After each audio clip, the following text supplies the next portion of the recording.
This is Adrienne Montgomery with ERP VAR. Thank you so much for taking time out to join us today.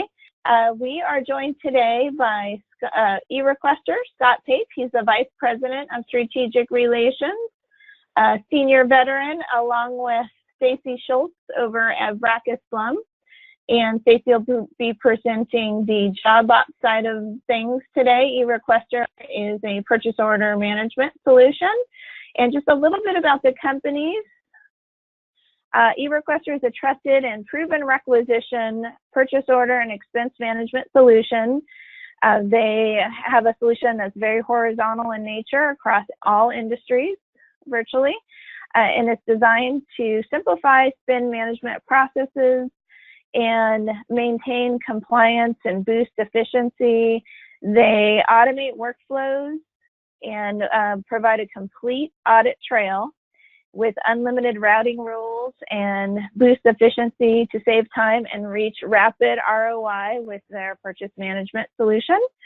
And JobOps is a manufacturing suite that adds on to the Sage 100 manufacturing software.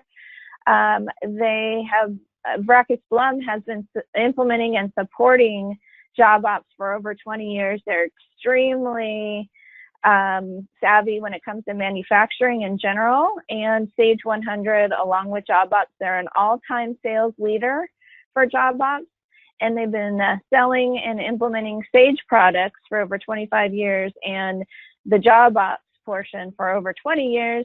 And they're top Sage resellers in the Midwest region. So thank you both, Scott and Stacy. And I'm just going to talk a little bit about the workflow here.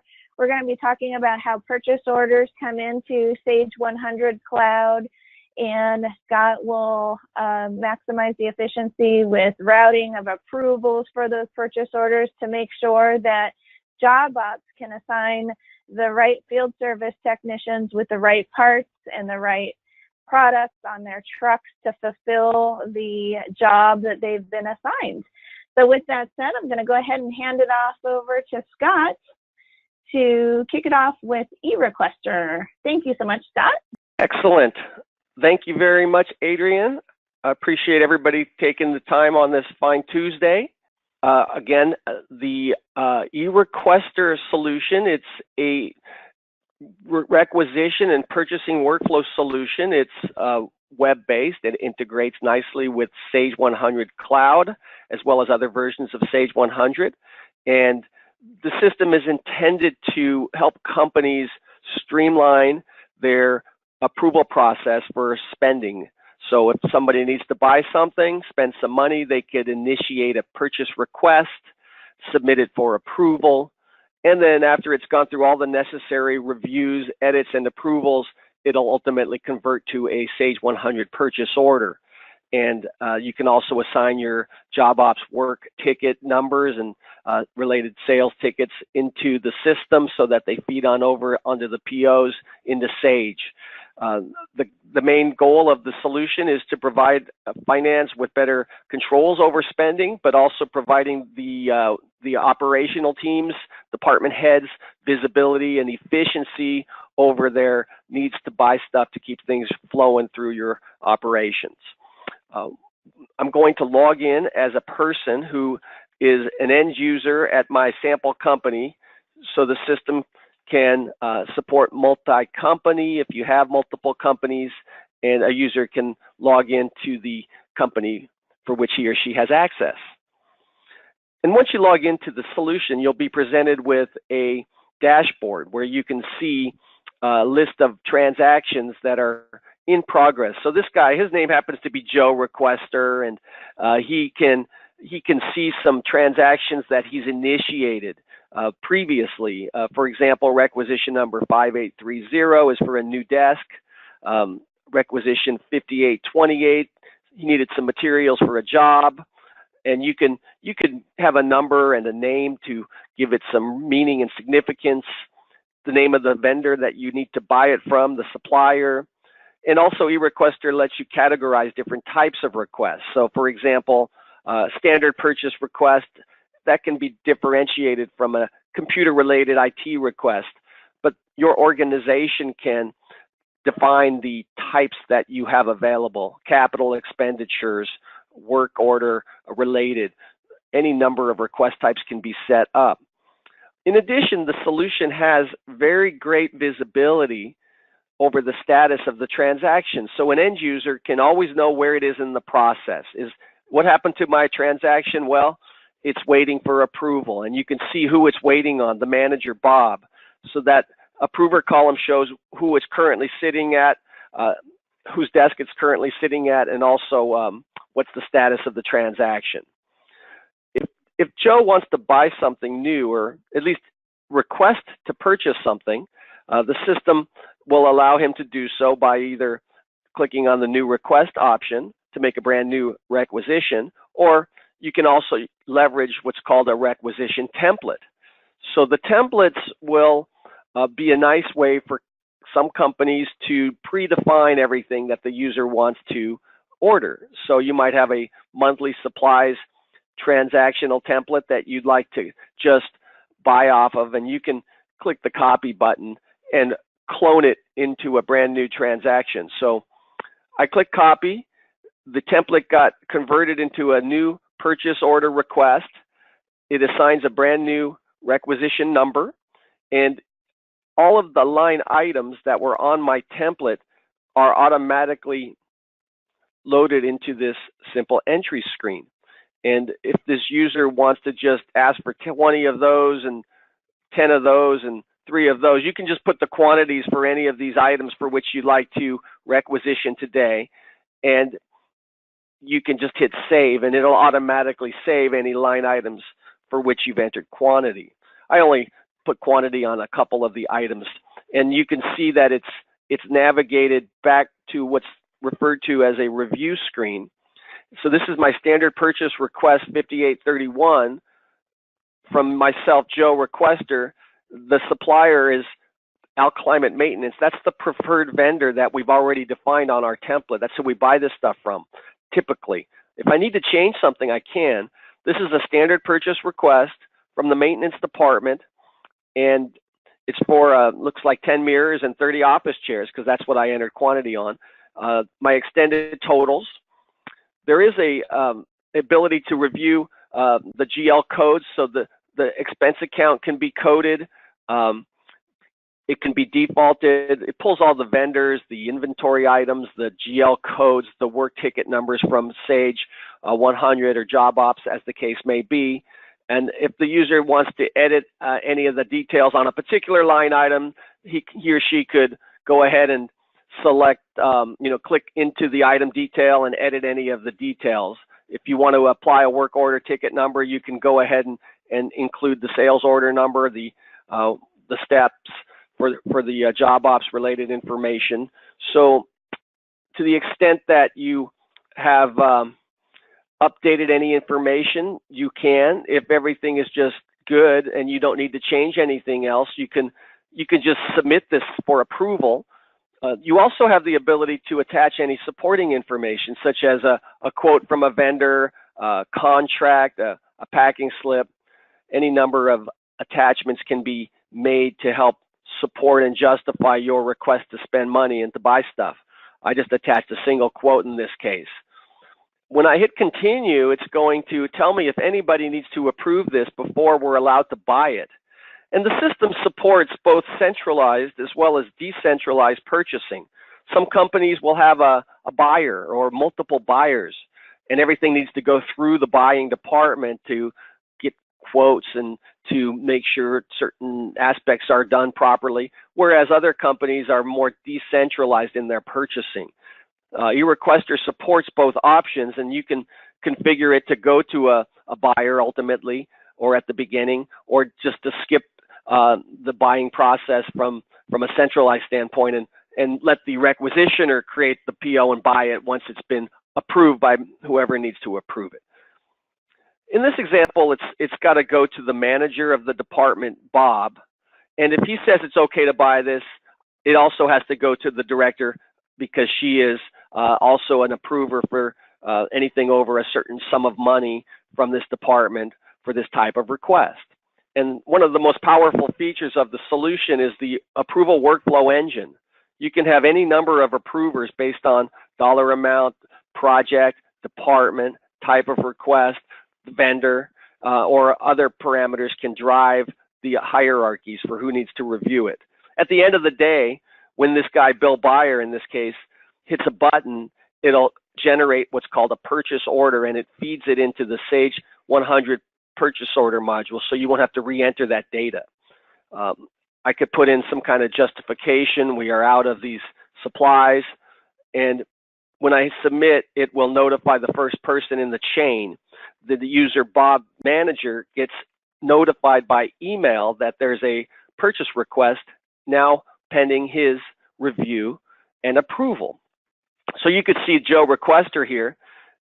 He has this monthly supplies request we just created. This purchase request is waiting for Manager Bob to take action. So that's what it looks like once you copy a template, add your quantities, edit some details, attach your backup, and submit. The next step in this particular workflow would be to log out as Joe, and then what happens is the manager will get a notification. So if I check my email, you can see at the very top, or this particular email's gone to Bob, the approver, that says, hey, Bob, your approval is required from this company for those supplies. The notifications in email are really indicative of the details. So you can see the attachment even gets included. The approver can see the header information, the line item details, all that data got captured within the body of the email itself. And you can approve this from the email or reject it. You don't even have to log into the system if you want to use our email approval functionality. Or alternatively, you can click the hyperlink in the email and review and approve it through the application, through the web application. So in this case, I clicked on the URL. I logged in as the manager, Bob, and it took him directly to the transaction. So you could see that this request here is in my queue, and I'm looking at it in my capacity as the approver. I see Joe wants to buy $1,771 worth of stuff. I could also see it's being coded to a general ledger expense account. My work order ticket number is identified on that transaction because it was included. And as I study this, I can take appropriate action. There's a great feature for end users to collaborate on the details of any of these purchase requests. So you could put a comment, and anytime I add a comment here, it'll get saved to the requisition history, which shows an audit trail, date and time stamp of who created and submitted this. And you could also see it's currently waiting for Manager Bob, and the director's not yet been notified. So other options for the approver are to approve the transaction or reject it, ask for more information, or ask for changes to be made. Or I can modify this transaction myself if need be. So there's good options, flexibility. If I simply hit the approve button with the comment, it will navigate back to the dashboard, take this user Bob Manager into his list of other transactions that are in his pending approval window. He's got two other ones here. There's a new desk, materials for job that are both waiting for him. These got sent to him by Joe earlier today as well. He could review and approve those two, but he's just going to log out.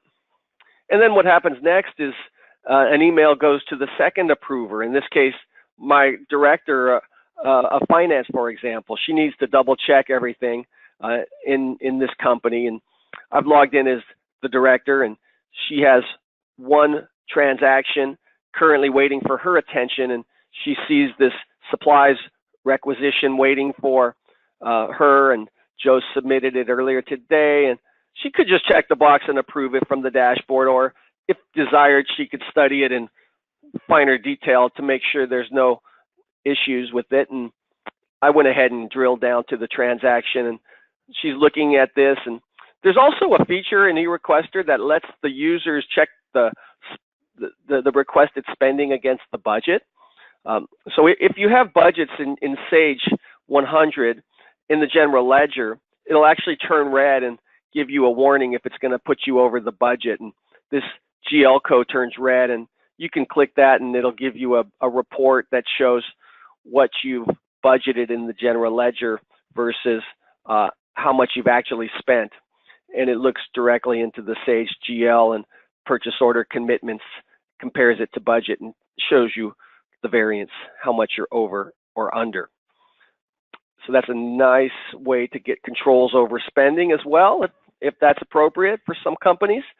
And an approver looking at the transaction can also see in the history that it was created and submitted, and then about 3 minutes later, it got approved by Manager Bob, who said it was fine. And now the director here, Jane, is looking at this transaction. It's pending her. Once she approves it in my company, it will go to the buyer, Bill, who's the centralized purchasing guy for this particular transaction. So I'm going to say this is okay by me. Another comment, hit approve. I could have rejected it because it's over budget, but I'm a softie, and I'll let Bill take care of it. So I've gone ahead and reviewed it. I've approved it with a comment. It's no longer pending my approval, and in my capacity as the director, I can log out. What happens next is the purchasing manager, Bill, gets an email and can log into the system as well. If I just check my email, you'll see that there's a various notifications that can take place if you have them turned on. So, for example, Joe, the requisitioner, got alerted that his requisition was fully approved, and so he knows that it's moving along the chain, and those indicators are a good way for people to keep tabs on their requests to purchase, etc. I'll just log in as the buyer, and because he is a purchasing guy in this company, he has this Create PO tab. So you could give rights to certain people to generate purchase orders from approved purchase requests. If you were a decentralized purchasing company, then the system will automatically create those POs. In this case, it's going to be a deliberate act by this person, Bill. He sees this request, and he's going to do his review of this transaction. So in his capacity, depending on his job title and responsibilities, he sees that Joe wants to buy this stuff. It's approved from this vendor, and it's at these costs, etc. If he needs to actually make some changes, he can. There is an optional module where you could check these boxes here and click Create RFQ, which is a request for quote. And if you wanted to get pricing or send an RFQ to a vendor, you could select the vendor you'd like to get the pricing from, put the date that you want to get the quote from them, put some instructions like please provide pricing for the items on this RFQ. So any details you'd like to include, and then you could add additional ones here if I hit save. So you could pick any number of suppliers that you want to get pricing from, and it will go ahead and create those RFQs. I'm just clicking save and add new here. I'm selecting a couple of vendors and hitting continue. So I picked 3 vendors basically with some generic instructions. And what it does is it creates RFQs in the system from 3 vendors here. And if I wanted to send it out to the supplier, it creates a document called a request for quote, and it has those items on it.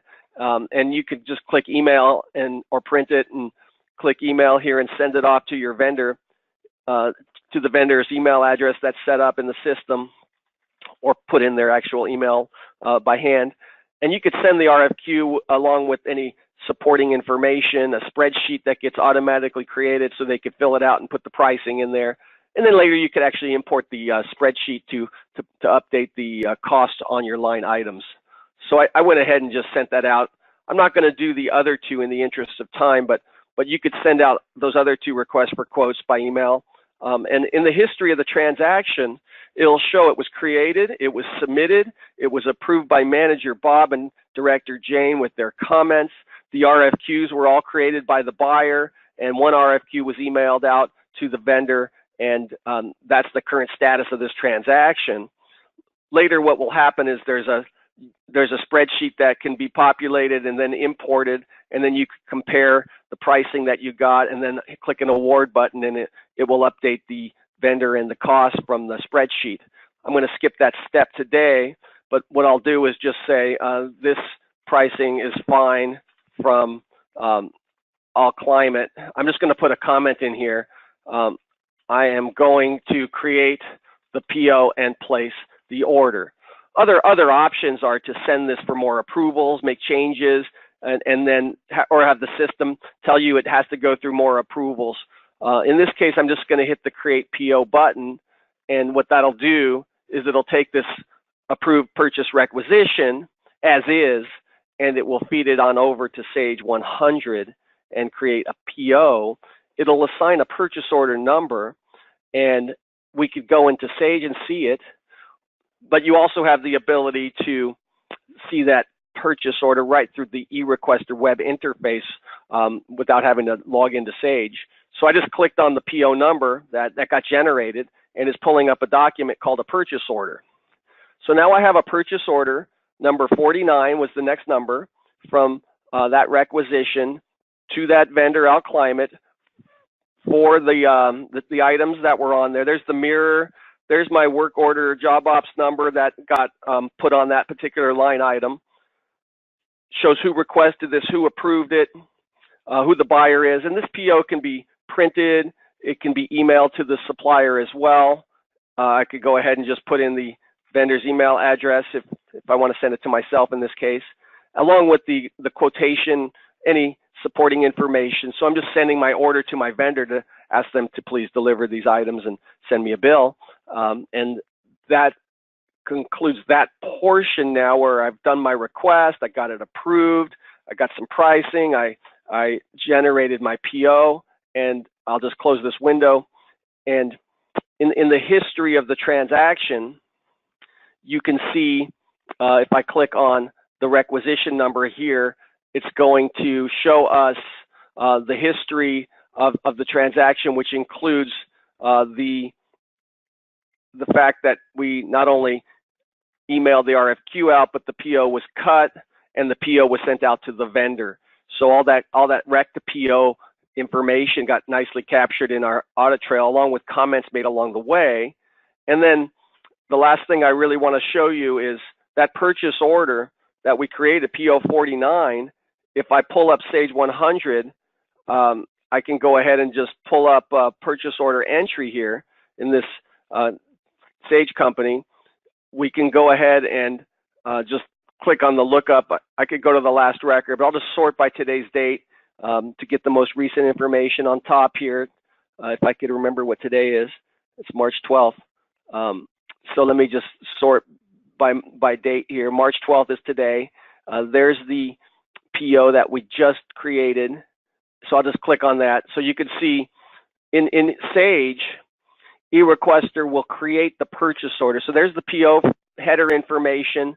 The PO line item information also gets populated. There's the two lines. JobOps fields would also be populated if that's set up and configured. And ultimately, you could then do your receiving and your invoice matching directly in Sage, or if you want to do receiving through eRequester, that's also an option with the module we have.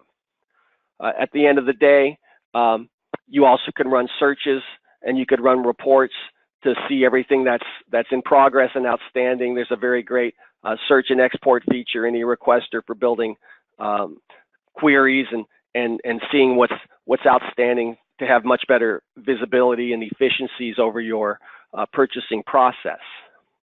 With that said, I think I've gone through my allotted time today.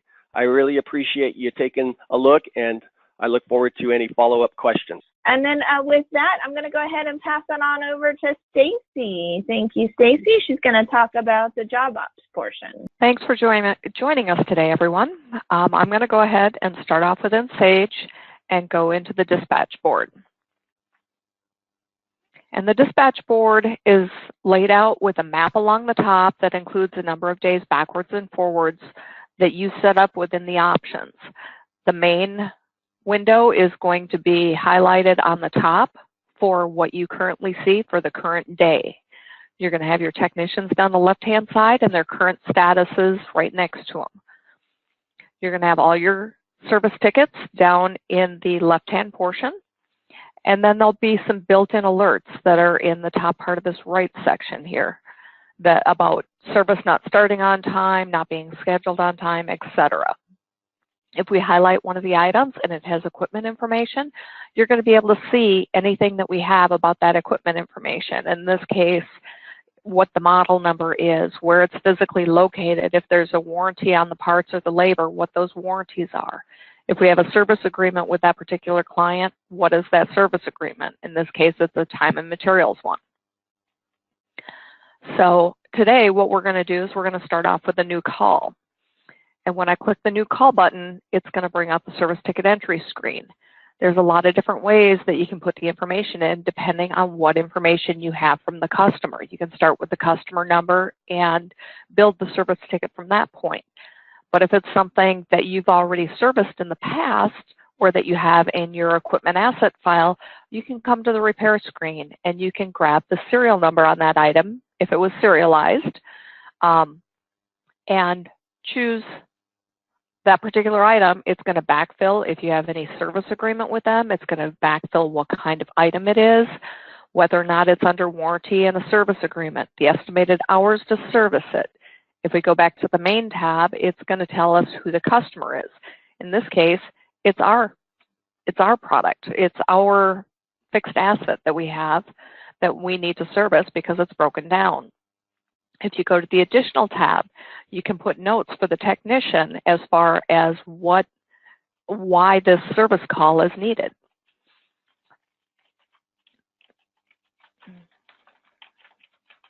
And then on the bottom, you're going to see that equipment information again as far as when the parts are warranted through, when the labor is. And when you go ahead and accept it, it's going to now be a ticket in our service ticket list. If we go back into that for a minute, there's a bunch of different things that we can take a look at, including if you want attachments to go in, you can automatically have attachments come in that anybody that has access to the service ticket can then go ahead and view the attachment. And it basically can be anything that's on, that you can view on the device. So, you know, a PDF, a picture, whatever. So they can go ahead and pull that information in and take a look at it. Bear with me one second. So like the Argo picture, we could also pull that one up and it's going to show whatever picture you have attached to it. If we go ahead and print this, we can print a service ticket to go with it. So if the technicians are using paper still, you can go ahead and print this out for the technicians to take out into the field with them, as well as potentially taking it and attaching it as a document to the service ticket. The other thing, when you go into the, if we go ahead and go into the service list and take a look at the service ticket details, we can highlight it. And if we have preferred technicians, we can choose one of the preferred technicians. If it's already been serviced or already been scheduled, you can see who has been scheduled for it and when. So let's go ahead and grab one of our other ones for a minute. And you can see that this has already been scheduled for me earlier today. And the notes as far as what's going on, why the service call is needed. Then, if you have set up parts that are needed to typically repair this, you can go to the parts required and see who has those parts available out on their truck. And even though Todd is the preferred technician, if we look down here, he only has one of 3 parts available. So we may not want to schedule Todd for this. But I've got 3 of 3 parts, so that may be our best option for who we want to schedule for this particular ticket. Once you make the determination of who you want to schedule it for, you can right-click on it and go in and actually schedule it. and drag and drop it up onto the board. And once it's up on the board, you can go ahead and schedule whenever it's needed to happen, or put it in that place to begin with if you know it. But you can see right now I'm getting a message that, hey, this technician only works till 5 o'clock. So you're putting this in a time frame that's beyond 5 o'clock. Do you want to split it into multiple days? Do you want to cancel the request, or do you want to make an exception? I'm going to go ahead and make an exception, and now it's been scheduled. And you can see on the bottom that now it's been scheduled for me at 4:30 this afternoon. What happened in the background in my email is that you're going to get the notification when things are scheduled on to integrate with Outlook. So it's actually been put on my calendar. Who the customer is, who the contact is at that customer, what equipment it is that we're servicing, where is that equipment located, if there's a warranty, what is that warranty, what's the reported problem, and oh, by the way, what happened the last time we were out there. So it will immediately put that on the calendar for me, so I know that I need to go out there. Once it's scheduled, you can go into the, excuse me, you can go ahead and, well, we printed it out. One of the other pieces that we can do is we can report back the time and billing information about what happened on the service call. We can either use the service ticket billing application, or we can use the technician dashboard. The technician dashboard, I'm not sure if we're going to have enough time to go through that today, but I do have screenshots that we can quick go through in case we run out of time. But you can go ahead and choose whatever technician is and choose whatever service ticket they worked on. And I'm going to work on this one instead. You can go ahead and toggle between partial and final. So I can toggle that invoice method if I need to go out there, but I want to bill them for what I did already. We can highlight the item that's being serviced. We can add parts, we can add labor, and we can add expenses. I'm going to go ahead and add a part to this, and it's going to bring up the service ticket parts usage screen. I grabbed one from my truck, so I'm going to go ahead and grab the item, and I'm going to pull it from the warehouse truck for my particular truck, and I'm going to tell it the quantity that I'm taking out of there. But up here, you can see that this customer, or this particular piece of equipment, is a warranty repair. Parts are covered under warranty. We also have a service agreement that will cover this, but the parts are not covered under the service agreement. So we can add whatever parts it is that we need to distribute, or that we need to use for fixing this. And if it's a lot or serial tracked item, it's going to ask you for the lot or serial number. And I'm going to go ahead and distribute that. And when I exit, that information has been added to the service ticket for billing purposes. We can go ahead and add labor. So if I was out there from 7 a.m. until noon, we can put that time out there. It's saying that there's 5 hours that I put in there, but then again, labor is covered for warranty. I can put some notes as far as what was performed while we were out there.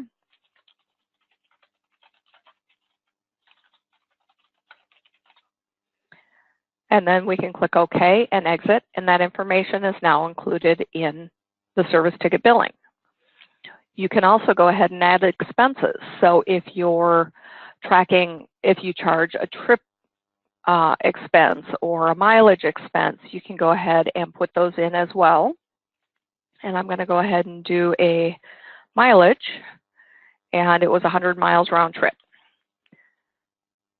And this is a little outdated for the mileage number, so we'll update it and say OK and exit, and that information is now over there as well. But you can see, as far as billing, because this is a warranty repair, we're only going to bill them $58 for that mileage.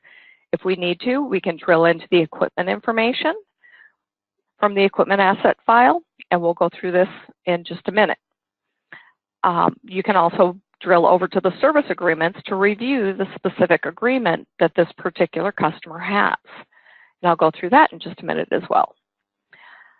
From here, you can go ahead and update the changes, and it will keep everything that you put in there, or you can update an invoice. And if you update an invoice, it's going to take all this information that you provided, and that's also the information that would be pulled over from the technician dashboard into the service ticket billing so that you could do the same thing with that information from the tech dashboard. But it's going to take you directly over to invoice data entry with the information about what was used. And once this is done, you can go ahead and accept it and run your dailies, and it will update to the equipment asset file. So if we go ahead and get back out of there, we can run our daily reports quickly.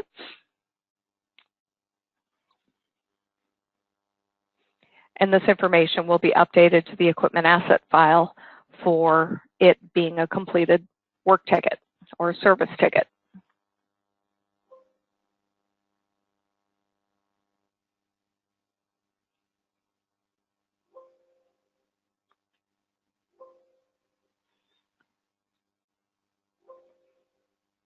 All right, so I'm not going to print all those reports out.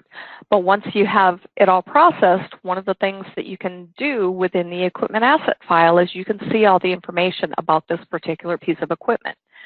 So if I go ahead and grab that serial number, it's going to tell me what type of model, what type of device is it. If I've got a warranty or a remanufactured warranty, what is that warranty on the parts and the labor? I've got the information about the customer, who the customer is, and where the device is actually physically located. If that customer changes, I can go ahead and change that information in the equipment assets file, and it will go ahead and allow me to continue servicing this item for the new customer. But it will keep all the history information about what's happened in the past with this particular device. If I go into this little hierarchy button, I can see all the different components that I've chosen to track within this server for warranty purposes. So if I take a look at any of them, I'm going to be able to see what their warranties are in addition to the warranty on the server. So if I had the memory set go bad, which is the thing that I replaced, and if I select on this one, it's from the 12th, so that's the one we put in today, you can go back to the vendor if it's got a parts warranty on it and return it to them and say, okay, I need a warranty repair or I need a replacement for this particular item. So it'll allow you to track that information. If we go to the additional tab, it's going to tell us some basic statistics on this piece of equipment. What's my total revenue to date? What's my total cost to date? What's my initial sales information? Who did I sell it to? If I go to the parts, we can see all the different parts that we've set up that are typically required to fix this thing.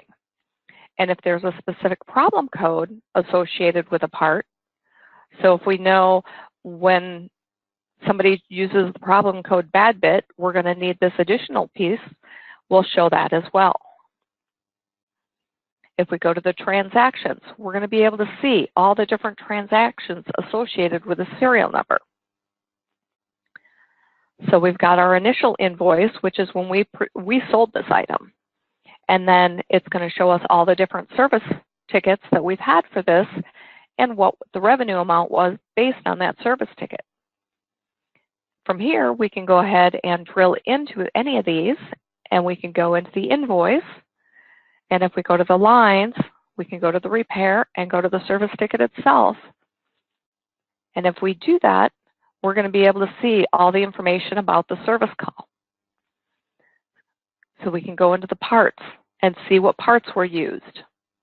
And we've got the quantity required and the quantity used. So it's going to be different depending on what was physically used. If we go to the labor tab, we're going to be able to see who worked on it and the comments that they put in for what they did during that time. And if you have rights to do so, you can go into the costs associated with it as well.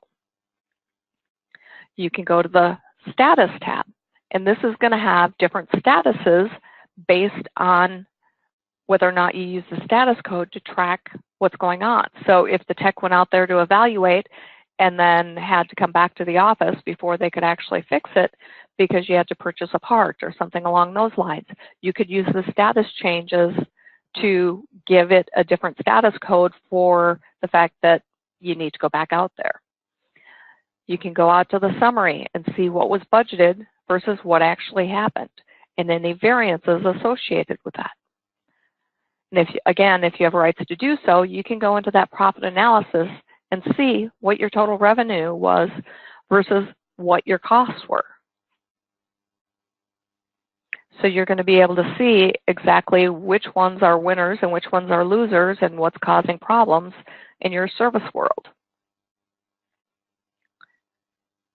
All right, so if we go to the attachments, if you have any attachments set up that you want to include on every service ticket or every PM work ticket, you can set those up within the equipment asset file and tell it, I want to include this every time I make a service ticket for this, or I want to include it every time I do a PM for this.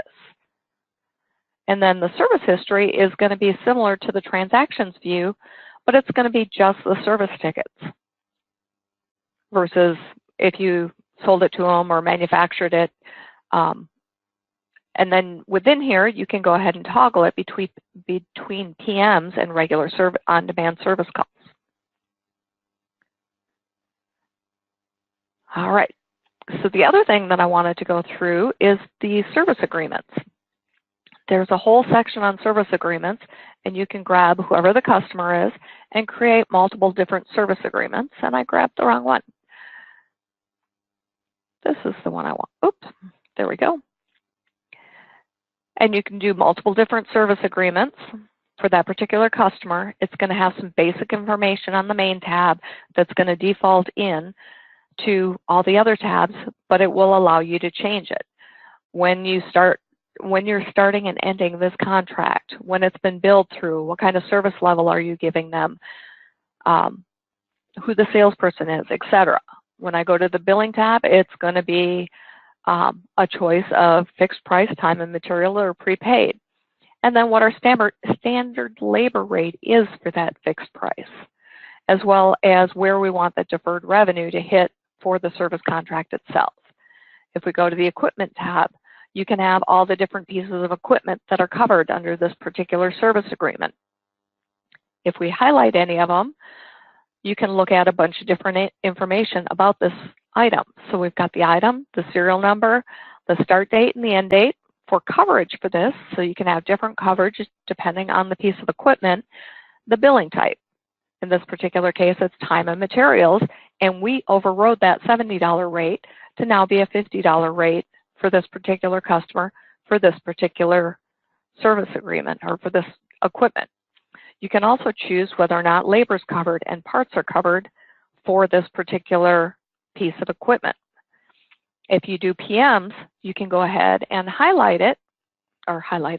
push the yellow button, and it's going to take you into the PM details. And then again, you can have multiple different PMs for each piece of equipment. In this case, we have two different PMs, one that's every 3 months or so, and one that's once a year. It's going to default in the standard hours that we've set up within here, and it's going to say whether labor's covered, whether parts are covered, and what the prices are for these PMs.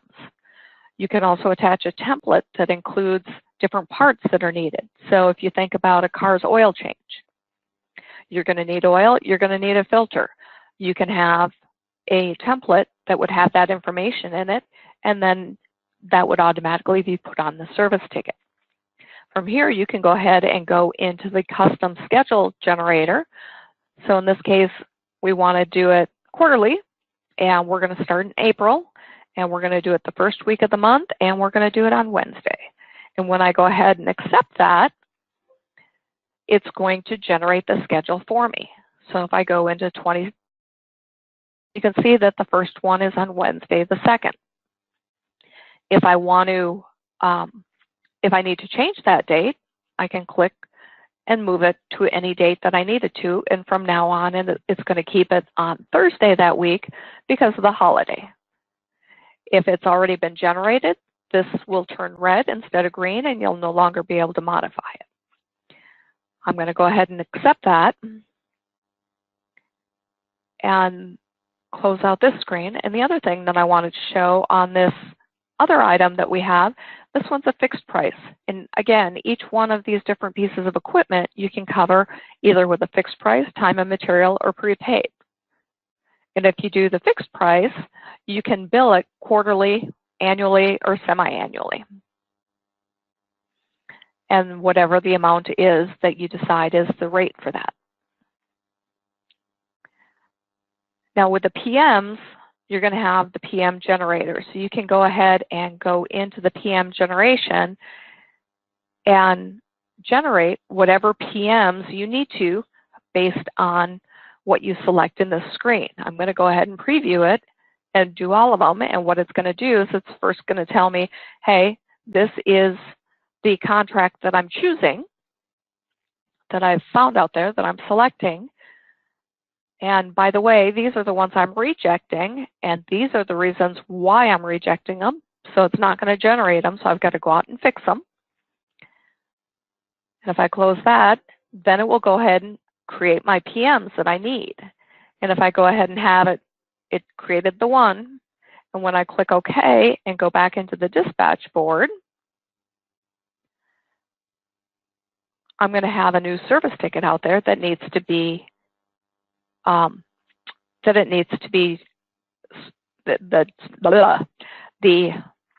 service ticket needs to be scheduled for whoever I want to do the service. So at this point, it becomes a service ticket like it did in the past, and we'll be able to make that particular, give that service ticket to one of the technicians that needs to go ahead and do that service for us and report the information back. All right, and last but not least, I wanted to quick run through the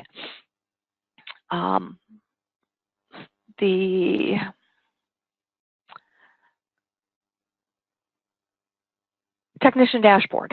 We've got a device, or we've got a technician dashboard that's available that you can go ahead and put in. You'll see the service ticket information, so you'll be able to see when the technician logs into it, they'll be able to see the service tickets that have been scheduled for them. They can drill around and clock in. They can look at the notes and add additional notes.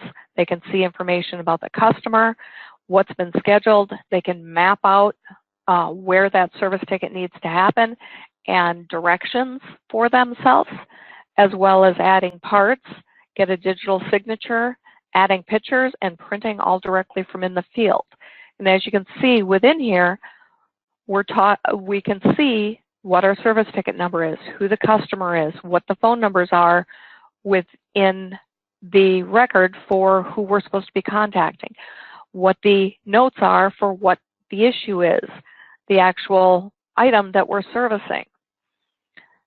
You can also see whether or not it's a service covered under a service agreement, whether or not it's a PM, or whether it's a warranty repair. We can see the notes that we had talked about and add additional ones and go ahead and save it. We can see the information about the customer and be able to map out where that customer is. We can go ahead and see the parts that are needed and add additional parts that may be needed that weren't thought of. We can do the digital signature with our big old X and save it, and that will now be included in the service ticket and come back into that service ticket billing module. We can go ahead and integrate the camera and attach pictures. We can add notes as far as the labor that was performed and what we need to have go back to that service ticket. If we have miscellaneous time, so if I'm on holiday or vacation or something like that, you can go ahead and enter that time as well through the tech dashboard. Again, that mileage, so if we're doing our travel costs, we can put that information in with the notes that it's for mileage.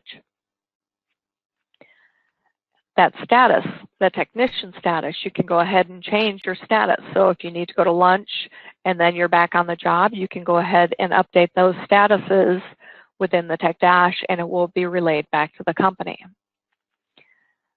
And then I had enough time to get through the service agreements, so I think at this point we'll hand it back to Adrian and see if there's any questions. So you should be seeing the contact information, and Eric supports Scott for Sage 100. And then there's Stacy's contact information. And once again, everybody, thank you so much. Have a fantastic rest of your day. Take care. We'll see you next time. Thanks, everyone.